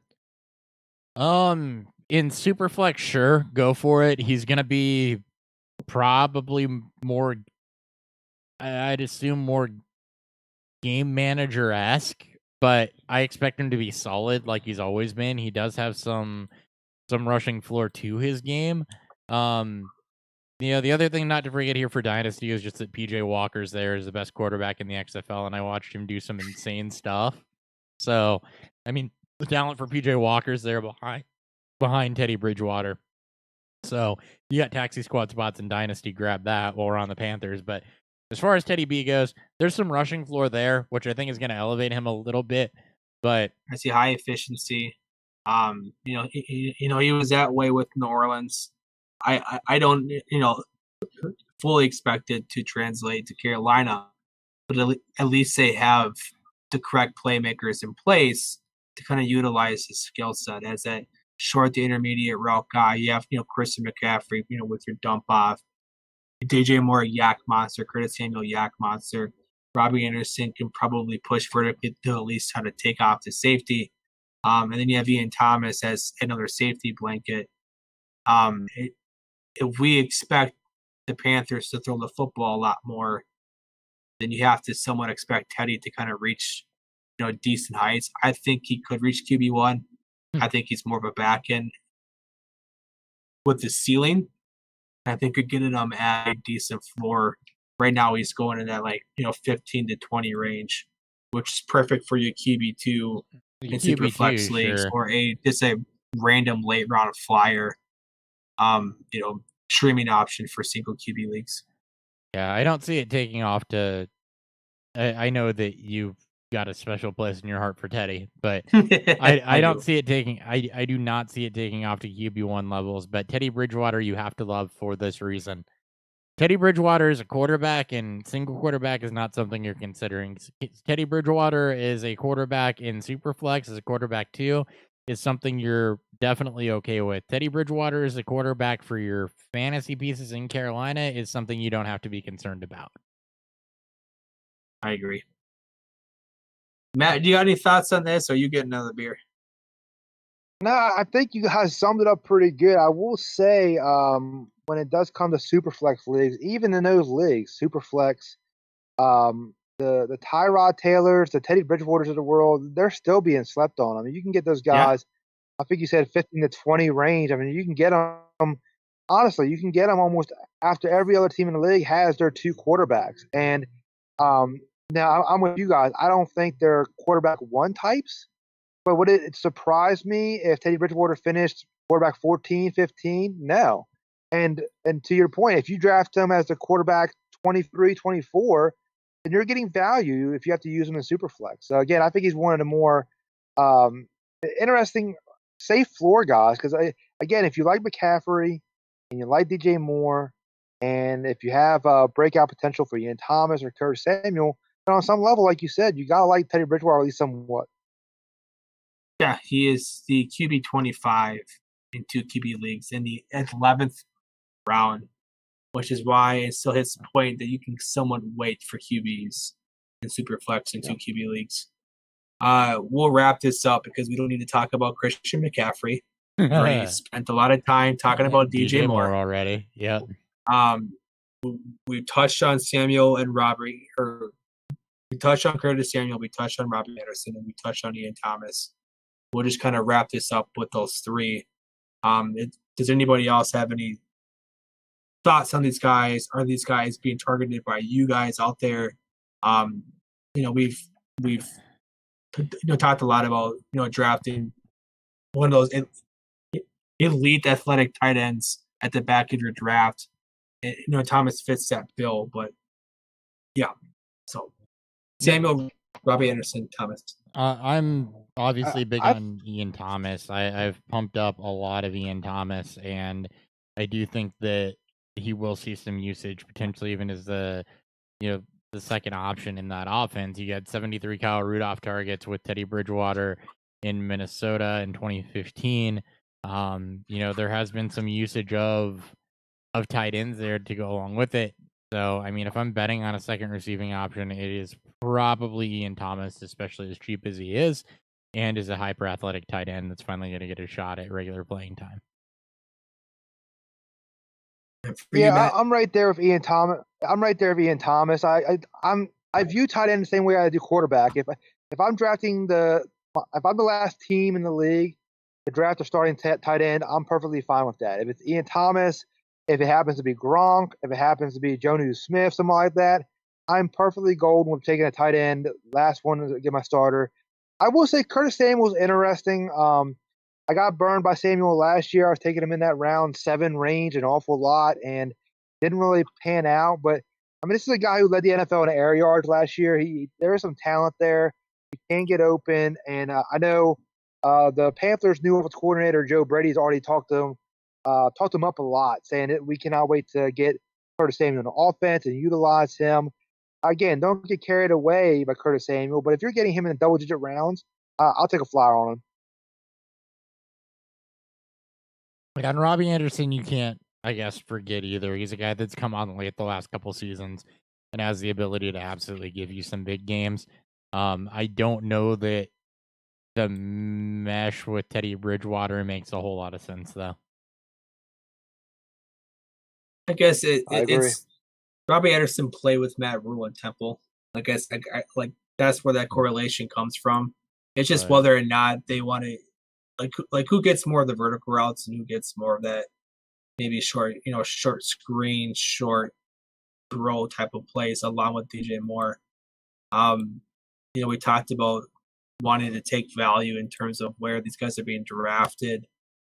If Robbie Anderson's going 2 rounds ahead of Curtis Samuel, just give me Curtis Samuel. I think they're both one and the same. And I think you'll be beating your head against the table trying to figure out which one hits for a certain week. Yeah. I do think Samuel has a little bit more versatility than what Anderson does, though. I don't think you're going to see Anderson used in as many creative ways as Curtis Samuel can be. Potentially. We don't really know Robbie Anderson with a creative play caller either. But the same way with Samuel too. I mean, we just assume Anderson's just a vertical threat. At least he gets a better passer. I mean, I like Sam Darnold, but Teddy's a better passer at this point. So. Yeah, I agree. I think that's it. That's it. Does anybody have anything else we need to talk about with any of these teams, any players that we need to also hit on? No, not the no. Cameron Brate. No, just because I had to say his name in this episode. At least once. At least once. Yeah. All right. Cool. Just promise. Go ahead. Just promise me you don't bring up OJ Howard again. I still have nightmares.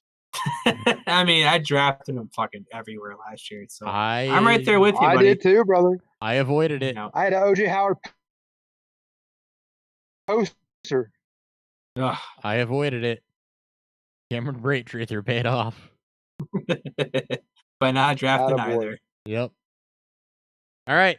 Thank you guys for tuning in. At Beerfield FF for the show. YouTube Beerfield Fantasy Football. Didn't say that one in the intro. I'll get it all there one day. Be sure to like, subscribe. Come pay us a listen. Audio wherever you can get it. Of course, if you're, actually hearing me say this, then you've already found it somewhere. Matt, one more time for your stuff. Where people can find you? Two beers, no food, catching up to me a little bit. Yeah, brother. No, I appreciate you guys having me on. I know you guys said you wanted a podcast to come off the rails, and mission accomplished. So I appreciate you guys having me on, man. It's been a blast. Anytime I talk fantasy football and talk, have a couple beers with the fellas, man. I'm here, man. But no, you guys can find me on Twitter like these guys. You can find me at Matt MacCoy NFL. My last name is spelled a little bit odd. It's MacCoy. That's Matt MacCoy NFL. And you can find me at fantasyteamadvice.com. We have our new community up and running, getting new members every day, talking any sport you possibly can imagine, from your major sports, NFL, Major League Baseball, NBA. We got PGA, talk some mixed martial arts, all kind of good stuff over there. So very excited. Sports are opening back up, and man, it's time to talk some sports, man. Thank goodness. It's been a weird few months, man. But again, gentlemen, I really do appreciate you guys inviting me on. It's been an absolute blast. Matt, Of course, man. Of Matt, I course. got a question for you. Any sport I can imagine. Do you guys do Aussie rules football? Oi, oi, oi, oi. In all seriousness, if you have not checked out Aussie Rules Football, I'm glad this is the end of the show and nobody's still listening. If you have not checked out Aussie Rules Football, do yourself a favor and look in, just YouTube some Aussie Rules Football highlights. Dan, do this because you're going to lose your shit. It is absolutely incredible. It is more violent. It's like punting meets field goals meets NFL hard hits without unnecessary roughness in no pads meets soccer meets rugby. It's pretty incredible and it's pretty action packed. So just saying, if we were looking for something to check out, Aussie Rules Football. Oh Jesus! Did you do it? I'm watching highlights. The first highlight I watch is some guy getting fucking railed. Wait till you see the fact that you can literally launch off of other players where some dude climbs up somebody else's back and just to grab a pass out of the sky. It's pretty awesome. You can actually stab a man with a trident if you want to. Pretty sure it's legal. Brink, you should probably lay low for a while. Yeah. Exactly. That escalated very quickly. I'm just glad he looked it up as soon as I told him to. I'm pretty impressed with that. Beerfield Fantasy Football, Beerfield FF. I am at Hot BFF. He is at 30 BFF. We will be back Monday of next week with Shane of Dynasty Trades HQ, we hope. See ya. We hope. See you guys.